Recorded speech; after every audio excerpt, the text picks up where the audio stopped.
नमस्कार। Hi friend, मैं Rohan Pratap RS cyber cab की एक और वीडियो में आपका स्वागत करते हैं। आज हम आपको बतलाने वाला हूं सीएससी के कुछ अपडेट के बारे में। देखिए फ्रेंड, यह वीडियो का जो भी थंबनेल है क्लिक बेट थंबनेल है, क्योंकि इससे आधार से रिलेटेड या यूआईडीआई से रिलेटेड कोई गलत इन्फॉर्मेशन के बारे में नहीं बतलाया गया है। ये यूट्यूब थंबनेल जो लगाया गया है वो क्लिकबेट थंबनेल है। चलिए तो हम वीडियो को शुरू करते हैं। देखिए फ्रेंड, सीएससी के जितने भी आधार ऑपरेटर या सुपरवाइजर है उन लोगों में से कुछ सीएससी वीएलई भाई या ऑपरेटर या सुपरवाइजर भाई का आईडी ब्लैकलिस्ट हुआ है। फिर से कुछ वीएलई भाइयों का, वो वीएलई भाई परेशान होके यूआईडीआई पे डायरेक्ट मेल कर रहे हैं कि हम गया हूँ, मेरा आईडी क्यों ब्लैकलिस्टेड किया गया है। ये वो चाहते हैं कि मेरा फिर से आईडी रिएक्टिव हो, यानी फिर से चालू हो। उन ऑपरेटर या सुपरवाइजर भाइयों को ये सोचना चाहिए कि देखिए, हम लोग को जो आईडी बंद होता है, जो इनवैलिड सुपरवाइजर होता है, वो सीएससी नहीं करती है, ना ही हमारे स्टेट टीम करती है, क्योंकि गलती हम लोग करते हैं। गलती में हम लोग पकड़े जाते हैं तो डायरेक्ट यूआईडीआई ने एक्शन लेती है और हमारे जो भी आईडी होती है, जो भी ऑपरेटर या सुपरवाइजर आईडी होती है, डायरेक्ट यूआईडीआई की तरफ से हम लोग गलती में पकड़े जाते हैं तो उन्होंने हम लोग की आईडी को ब्लैकलिस्ट कर देते हैं। 1 साल या 2 साल या 5 साल के लिए कर देते हैं, या कोई जुर्माना भी लगा सकते हैं। वो आपकी गलती के अनुसार ही यूआईडीआई सोचती है या करती है।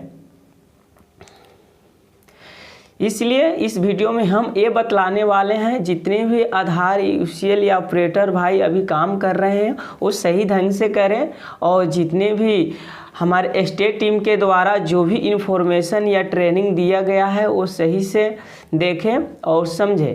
कि अगर आपको ट्रेनिंग लेना है तो इस वीडियो के डिस्क्रिप्शन में मैं पहले के स्टेट टीम के द्वारा जो ट्रेनिंग दिया गया है उसका वीडियो का लिंक इस डिस्क्रिप्शन में डाल दूंगा। वहां से आप ट्रेनिंग आप यूट्यूब के माध्यम से भी ले सकते हैं, क्योंकि बहुत से यूट्यूबर भाई कुछ बताते रहते हैं यूट्यूब पे अपने व्यूअर्स के लिए, यानी कुछ पैसे कमाने के लिए। इसलिए इसमें व्यू आने के लिए मैं क्लिकबेट थंबनेल का इस्तेमाल किया हूँ। देखिए फ्रेंड, हम लोग ब्लैकलिस्ट कैसे होते हैं, वो बचने के लिए फर्स्ट में हमको साफ सुथरा काम करना है। जो भी डॉक्यूमेंट हम लोग को सेलेक्ट करना है आधार अपडेट करते समय या न्यू बनाने के समय, तो उसमें हम लोग जो भी यूआईडीआई की गाइडलाइन का जो भी डॉक्यूमेंट है, जो करंट में जो डॉक्यूमेंट दिया रहता है, उसमें हम लोग सेलेक्ट करेंगे कौन सा डॉक्यूमेंट से क्या चीज़ हमको अपडेट करना है। और साथ ही साथ आपको सही डॉक्यूमेंट को चेक करके ही आपको उस सिस्टम में डालना है या अपडेट करना है। नहीं तो रेसिडेंट तो करा के चले जाते हैं और आप पकड़े जाते हैं और आपकी आईडी ब्लैकलिस्ट हो जाते हैं। इसलिए कोई ज़्यादा भी रुपया दे और कहे कि कर दो, तो आप नहीं कीजिएगा गलत डॉक्यूमेंट से। अगर आपको उसमें शक हो तो आप उस डॉक्यूमेंट के जो भी साइट हो गए वहाँ से आप उसको चेक करके ही आप आधार का अपडेट करें। या अभी ऑनलाइन डॉक्यूमेंट अपडेट का कार्य मिला हुआ है, हम लोग को सीएससी यूसीएल में शो कर रहा है। अगर वहाँ से भी आप लोग डॉक्यूमेंट भी हम लोग अपडेट कर रहे हैं, वहाँ भी बहुत बारीकी से ध्यान देना है। एड्रेस प्रूफ में कौन सा डॉक्यूमेंट वो दे रहे हैं वो सही होना चाहिए। मान लेते हो वोटर आईडी कार्ड ही दे रहे हैं तो सही होना चाहिए, और आईडी प्रूफ में भी वोटर आईडी दे रहे हैं वो भी सही होना चाहिए, ठीक है। या पासपोर्ट दे रहे हैं वो भी सही होना चाहिए, ना कि फ़ोटोकॉपी ब्लैक एंड वाइट करके डाल दिए कर देंगे। भाई उस समय तो हो जाएगा, लेकिन जब आपकी डाटा को चेक किया जाता है उस समय आपकी रिजेक्शन बढ़ जाती है, डाटा एरर बढ़ जाती है, तो उस समय आपकी आईडी ब्लैक होने की चांस पे आ सकती है और साथ ही साथ आपको जुर्माना भी लगाया जाएगा, क्योंकि गलती आप करते हैं तो जुर्माना कौन, रेसिडेंट थोड़े देगा, आप देंगे। इसलिए आप ही तो उसका अपडेट कर रहे हैं, इसलिए आपको बहुत बारीकी से ध्यान देकर ही कोई चीज़ डॉक्यूमेंट या जो भी अपडेट करना है कर सकते हैं। तब आप आधार यूसीएल पे या आधार का काम कर रहे हैं नए बनाने के लिए दूसरे कंपनी के साथ, इसलिए आपको उसके साथ सही सही डॉक्यूमेंट अपडेट करना है। और आप आधार यूसीएल पे ज़्यादा दिन तक काम करते रहना है तो आपको ये ध्यान देना है कि आपको छोटी छोटी गलतियों पे भी ध्यान देना चाहिए कि हम कोई ऐसी गलती नहीं करें जो यूआईडीआई के नज़र में हम आए। अगर जिस दिन आप आ जाएंगे ना भैया, आपकी आईडी ब्लैक लिस्ट हो जाएंगे। आपको जो भी पैसा कमा रहे हैं जिससे घर खर्चा या रूम रेंट भी निकलता होगा वो भी निकलना बंद हो जाएगा। और साथ ही साथ आप सीएससी में जुड़े हैं तो इसलिए सीएससी की जो भी कामें हैं, वर्क है, आप ज़्यादा से ज़्यादा कीजिए। आप अभी पैसा विड्रॉ कीजिए डीजीपे के माध्यम से, किसी प्रधानमंत्री जी ने जो भी किसानों के खाते में पैसा दिए हैं उनका भी तो पैसा निकालना है, तो हम अपने डीजीपे के माध्यम से निकाल सकते हैं। उसमें भी हम लोग कुछ पैसा अर्न कर सकते हैं। जितने भी पीएम किसान की जो भी केवाईसी में जिनका वंचित है, अभी केवाईसी नहीं की हुआ है, उनका भी आप केवाईसी उनको बुलाकर कर सकते हैं। हाँ फ्रेंड, हम लोग आधार पे जो भी हम लोग अपडेट करते हैं, कोई भी अली भाई कहते हैं कि हमारे सेंटर पे नहीं आता है, उनको सोचना चाहिए भाई क्यों नहीं आता है। आप प्यार से बात कीजिए कस्टमर से, उसको प्यार में से बात कीजिए और उनको कहिए, वो आएंगे। और ओवर चार्जिंग नहीं करना है, तब कस्टमर आपके पास आएंगे। अगर आप ओवर चार्जिंग कर देंगे तो कैसे आएगा कस्टमर, दूसरे पास भी जाएगा। बाज़ार में मार्केट में बहुत से आधार यूसीएल का काम चल रहा है।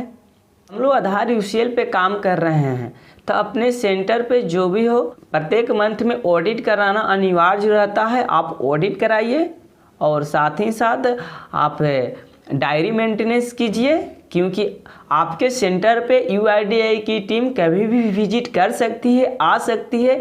उस समय आपको यूआईडीआई ये नहीं पूछेगा कि आपकी जो भी रजिस्टर कहाँ है, खो गया है या मूस काट रहे हैं, वैसा नहीं चलेगी। आपकी आईडी उसी समय ब्लैक लिस्ट कर दी जाएगी। इसलिए आप जो भी जिन रेसिडेंट का आप अपडेट का कार्य कर रहे हैं उनका जो हमारे स्टेट टीम के द्वारा जो भी गाइडलाइन दिया गया है कि डायरी मेंटेनेंस करना है तो करना है। उसमें जो भी चार्ज ले रहे हैं वो चार्ज उसमें रहना चाहिए। और आपके सेंटर पे भी चार्ज लेबर जो चार्ज शीट होता है वो बैनर लगा होना चाहिए। और फ्रंट की कस्टमर को फेस टू फेस दिखे। और आपके सेंटर पे जो भी यूआईडीआई का कस्टमर केयर या आपके स्टेट टीम का कस्टमर केयर का हेल्पलाइन नंबर रहता वो रहना चाहिए। नहीं तो यूआईडीआई कभी भी आपके सेंटर पे विजिट कर सकते हैं। उस समय आपकी रजिस्टर देखेंगे और उस रजिस्टर और आपके सिस्टम में जितना अपडेट हुआ है time to time, date to date, वो देखेंगे और उससे मिलान करेंगे। और यूआईडीआई उसमें जो दिया गया कस्टमर का मोबाइल नंबर उस पर कॉन्टेक्ट करके पूछ सकते हैं कि आपसे कितना चार्ज किया गया। बहुत से भियली भाई अपडेट कर लेते हैं, रजिस्टर नहीं बनाते हैं, और जब यूआईडीआई की टीम उसके सेंटर पे विजिट करते हैं तो उस समय पता लिखा रहता है कि कोई भियली भाई कहते हैं कि मेरा रजिस्टर मूस खा गया या कुछ हो गया। तरह तरह की बात, वैसी बात नहीं चलेगी। आपकी आईडी ब्लैकलिस्ट कर दी जाएगी, क्योंकि जितने भी आधार यूसीएल में जितने भी ऑपरेटर का पहले से ब्लैकलिस्ट हुए हैं, मैं उन लोगों का चालू हुआ या नहीं हुआ उससे इन्फॉर्मेशन हमको नहीं है। लेकिन आपको अभी आपका आईडी एक्टिव है, तो आपको एक्टिव रहने के लिए आप सही साफ सुथरा काम कीजिए। और जितने भी यूआईडीआई की की गाइडलाइन है वो फॉलो कीजिए। और साथ ही साथ अगर जिन बिजली भाइयों या ऑपरेटर का आईडी यानी UCL operator ID invalid supervisor हो गया है या कुछ दिन पहले बंद हो गया है, वो लोग मेल करते हैं डायरेक्ट यूआईडीआई के पास या डायरेक्ट सीएससी के हेड ऑफिस के पास या आपके तो वहाँ पे आपको मेल या कुछ किसी प्रकार का मेल नहीं करना है। अगर आपको हेल्प करेंगे तो आपके स्टेट टीम ही हेल्प करेंगे, क्योंकि जो भी आईडी ब्लैकलिस्ट किए जाते हैं आपके स्टेट टीम के द्वारा नहीं किए जाते, ना ही सीएससी के द्वारा ही किए जाते हैं और डायरेक्ट यूआईडीआई करते ही है। लेकिन कब करती है, जब हम लोग गलती पे पकड़े जाते हैं। इसलिए आप लोग साफ़ सुथरा काम कीजिए, क्योंकि अगर हम लोग साफ़ सुथरा अच्छे ढंग से काम करेंगे तो यूआईडीआई फिर हम लोग को कुछ ना कुछ अपडेट के कार्य देंगे। अगर हम लोग इसी तरह गलती करते जाएंगे तो नहीं मिल पाएगा कुछ काम, और हम लोग को हमारे सेंटर के भी बदनामी होगी, साथ साथ सीएससी के। इसलिए जो भी हम लोग काम करना है साफ़ सुथरा करने। कोई भी विशेष जानकारी के लिए आप अपने स्टेट टीम से आप संपर्क कर सकते हैं। इसी प्रकार की वीडियो पाने के लिए मेरे YouTube channel RS cyber Kaif को सब्सक्राइब। संपूर्ण देशवासियों को, जितने भी मेरे वीडियो देख रहे हैं, उन सभी भाइयों को धनतेरस की हार्दिक शुभकामनाएं। मिलते हैं नेक्स्ट वीडियो में। जय हिंद।